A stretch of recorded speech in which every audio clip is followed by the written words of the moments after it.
All right, we're going to go ahead and get started. Thanks for tuning in tonight. This is our June Community Council public meeting. We should have a relatively short agenda tonight. It's usually that way during the summer.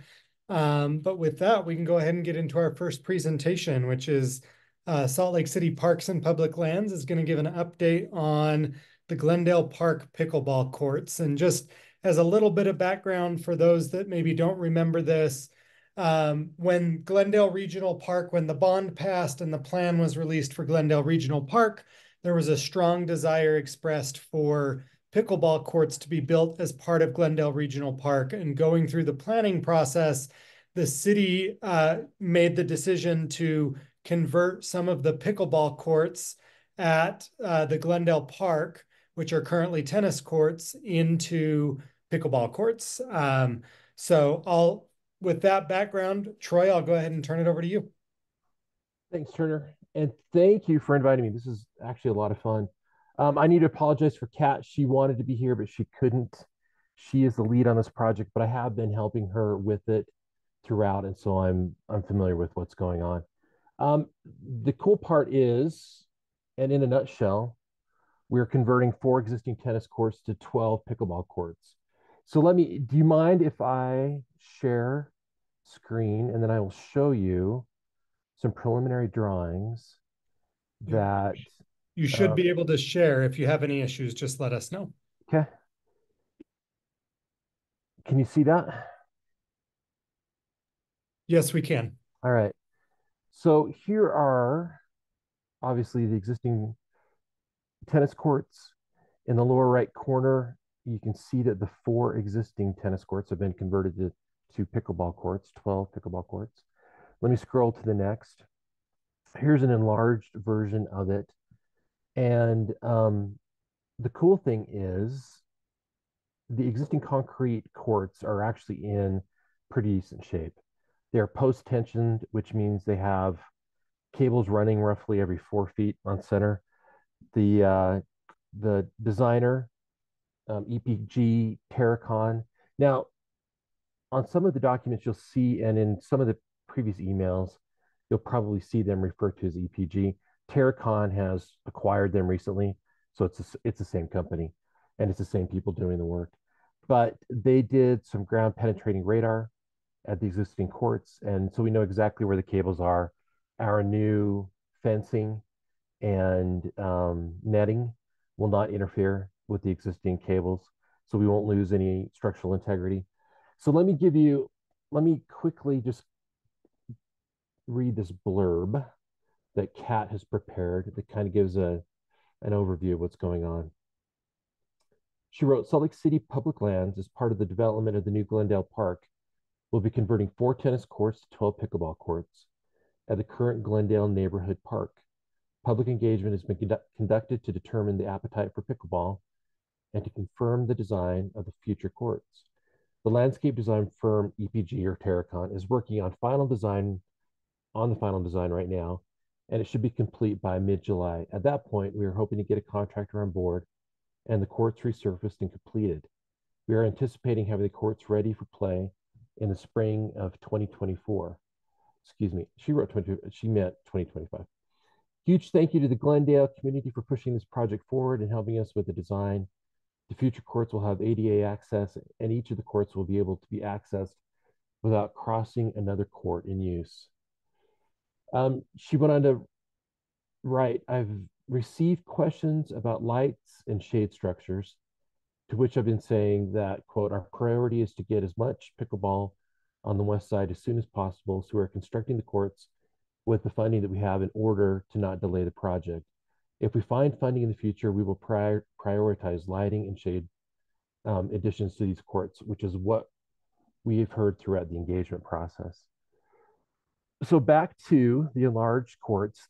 For me, one of the best things is that you really aren't going to be interrupting anybody else's gameplay. You'll be able to get to courts without crossing others because we have these alleyways, and then you have individual access points, and you'll be able to just walk around and do your thing and not interrupt play. You can see in the middle, the magenta line, 6-foot fences. Internally, 4-foot fences. And the exterior fence, they are 10 feet currently, and they will be 10 feet. There may need to be new fence fabric put on them. Most of the fencing is in pretty good shape. We'll try to reuse as much as we can, but the exterior fencing isn't really going to change that much. Let me scroll down one more, and you can see here is a rendering of what EPG Terracon and the city envisions it. Here is that alleyway, and you can see the individual access points, 4-foot fencing, 6-foot fencing internally, and then the 10-foot fence around the perimeter. Now, as far as bench and seating, this is what we're kind of hoping for. We were actually initially thinking of trying to put it under the trees.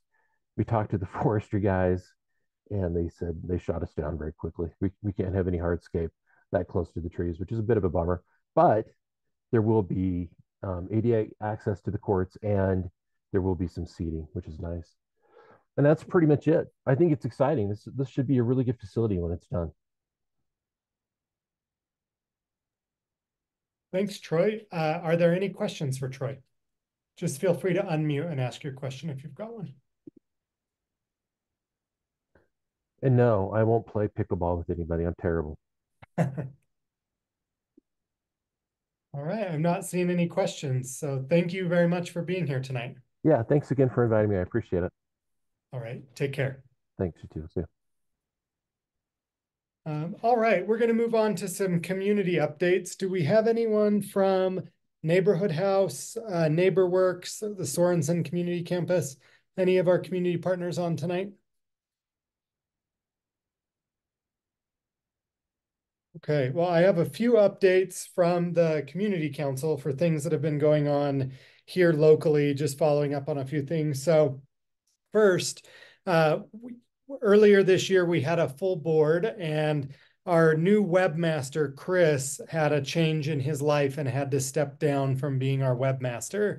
So we're hoping to fill that position again. Jenny, our previous webmaster, is kind of filling in temporarily and keeping things going, but we're hoping to fill that board position. So this position helps us with our website, our newsletter, and our social media, helping make posts, helping post things on the website, and just make sure that we're doing a good job connecting digitally with our neighborhood.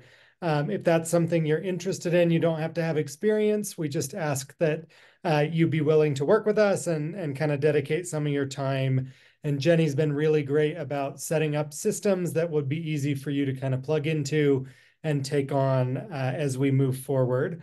So that's the first thing. We're hoping to fill that position soon. So if you're interested, you can reach out to me at chair@glendaleslc.org, and I'll go ahead and put that in the chat. So the second announcement that I have, the Salt Lake City Planning Commission recently approved the Tejada's townhomes. So those are the townhomes that will be replacing Tejada's Market.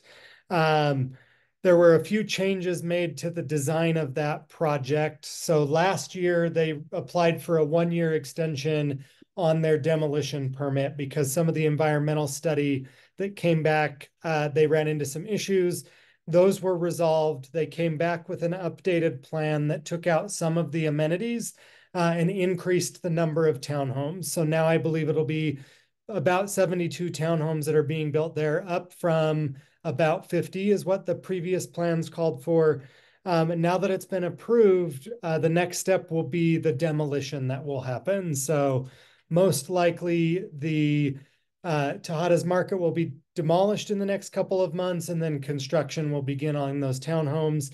The other big change that was made to the plan is those townhomes are now going to be for sale as individual townhomes. So they won't be for rent, they'll be for sale and for purchase. So I know folks have been paying attention to that project and just wanted to give an update. The other update that I have is we had an intern working with us for the previous year that was working on a vision plan for expanding the skate park at Jordan Park. She has completed that work, and we now have a vision plan for Jordan Park. We plan to submit for a CIP application, a capital improvement program application, to hopefully implement that vision that was created by the users and residents for the future of the skate park there at Jordan Park. So we're going to post that on our website.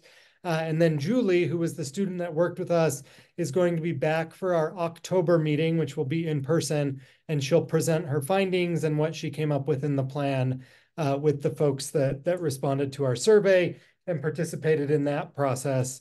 And then the last thing that I wanted to share is that the county is making rec center passes available for school-aged kids. So kids aged 5 to 18 can qualify for a free rec center pass. So I'm sharing the screen there to see, so you can see the flyer. We'll also post this on our website. But this is a good opportunity if your kids are looking for something to do this summer. So again, we'll post this on our website so you can access these flyers directly. But you can also go to slco.org and find that information there on the county's website. So with that, are there any other community updates or any of our committee members have updates? Oh, and Jennifer said in the chat that the pass is good for 1 year. So it's a free annual pass. Thanks, Jennifer. Okay. So I mentioned earlier that we may have a shorter meeting tonight. A lot of our regular presenters are out of town. So the next person that I have on the agenda that I think is here is Detective Oliver. I am here. Can you hear me? Yes. Sorry, I'm in the middle of a drone. I'm flying a drone, so I'm multitasking. So I don't know if that's against the law or not, but we're gonna just go with it. Any questions, concerns? It's been a couple of months, at least a month since we've met. So are there any questions first? Yeah, I think if we could just cover the homicides that happened and then some of the shootings that had happened earlier in the month. I've heard from quite a few folks about those and just wondered if you could kind of talk about what we're seeing there. Yeah, so our latest homicide that just happened over on, I believe, California, they just arrested an individual for that one. And it sounds like there might be some gang affiliation. I'm not positive on that. I would like to bring our gang sergeant with me next month. He came to the Poplar Grove meeting last month, and I think he's got just a treasure trove of information that can be put out. It does, and he did mention that they are seeing, especially now that school's out, they are seeing more activity, gang-related activity. So that's going to continue to go up as the summer goes along, unfortunately. So just for stats wise, we do have 2 more homicides in the Glendale area than we had year to date last year. So we are up 200% in homicides. So that's not something we really want to see at all. So and I believe, don't quote me, but I'm pretty sure all 3 of them are there's some sort of affiliation with gangs, but I will get back to you with details on those next month. We've seen an increase in most violent crimes in Glendale over the last or year to date. So that's not what we like to see. We've seen an increase. Actually, our aggravated assault DVs has just kind of stayed the same, but we did see an increase in aggravated assault non-family. That's gone up by 2 year to date. So that's not what again, these are not the trends we want to see, but violent crime has gone up by 5 in Glendale over the last year to date. So we're up 13%. As far as non-violent or property offenses, we're down 22%, which is great. We are not seeing a lot of vehicle burglaries. We're not seeing a lot of motor vehicle thefts, although we've seen 1 more than we've seen last year at this time. But that's a trend going down. And the biggest decrease is vehicle burglaries. We've seen a negative 32 to negative 33% in vehicle burglaries. So that's good. We can take what good we can see right now and build on it, I think. But we've seen an increase in residential burglaries and outbuildings. So overall, which is still crazy, overall we are down 4% in total crimes for Glendale for the year to date. But again, those violent crimes are trending up, and we really don't like to see that. So there will be some Captain Zayas, who is actually retiring, will be putting some new resources into action down into that area. And our gang task force is also very busy. But I would really like to get Sergeant Ties with me next month, if that's okay. Yeah, we won't be having a meeting next month, but I'll reach out about our August meeting. August. Yes, I just saw that. July's taken off, so I will bring him with in August. Thank But you very if there's any questions that I can forward to him, you can email me or text them to me. I'll get you a reply from the expert. Thank you. Any other questions for Detective Oliver? Just unmute and ask him if you've got him. All right. Thank you, Detective Oliver. We appreciate it. I'll land the drone then. Thanks. Okay, thanks. Well, I mentioned we're going to have a short meeting. That is the last of our presentations. We typically have canceled our June meeting, but I wanted to make sure that we at least had one so we could have Parks and Public Lands, present on the Glendale pickleball courts, because that's been such an area of interest. One other final update, I mentioned it to Detective Oliver, but we will not be having a July meeting. We're going to take July off. We will be back in August for another Zoom meeting. And then our September and October meetings will round out the calendar for the year. And we've got both of those will be in person. And I apologize. I accidentally skipped over someone on the agenda. So Natalia, do you want to go? I apologize. You're all good. Hi. My name's Natalia. This is Isa. I believe, Turner, you've interacted with Isa before over email. And we're both from the University of Utah. And we're here because we're conducting an air pollution survey, and we're looking for the opinions of the Salt Lake community, specifically the West Side communities. And so if I could just share my screen really quick, I would love to put up a QR code for survey. It should let you share. Alrighty, give me one moment. There you go. Yeah, so we're from the University of Utah. We're looking to do this survey, and this project has been ongoing for about 8 months now, and a portion of the surveys were taken via phone interviews, but now with our online survey, we're focusing on making sure that we're including the opinions of people in specific parts of Salt Lake County, which Glendale falls into our area. Yeah, and we would really love to have the people attending this community council take our survey. We have our links here. The main survey link has the U on it, but we also know that this is a bit of a long survey. It takes about 20 minutes to complete, but at the end, we do give people a $10 Amazon gift card as a sort of compensation for their time. And we'd love to have you go ahead and take the survey. And also, we would really appreciate it if you shared it with your friends, your family, your neighbors. I know we've spoken about possibly having our QR code go out as a flyer in your newsletter. So this would be something we would really appreciate. Yeah, so we can also take down contact information. That is what the other QR code is for. And that will just send the digital link directly to your email or phone for the survey. And this information will also be in the chat, and we won't use your information for any other purpose. It won't be spam. It's just a one-time email. And we would love to take any questions you guys might have, or any suggestions for how we can continue to reach out to people in Salt Lake County and in the Glendale area.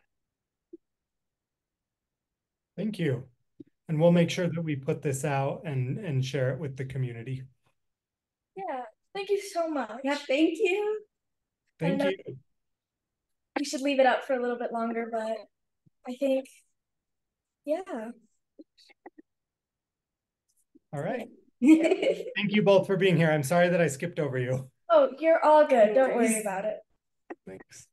Well, with that, we're at the end of our agenda, so I'll let everybody go enjoy the beautiful weather that we're having. Again, we'll be back in August for a Zoom meeting, and then September and October will both be in person. We'll be providing snacks or dinner at both of those meetings, and we'll see you again in August. Enjoy your summer. Thanks, everybody.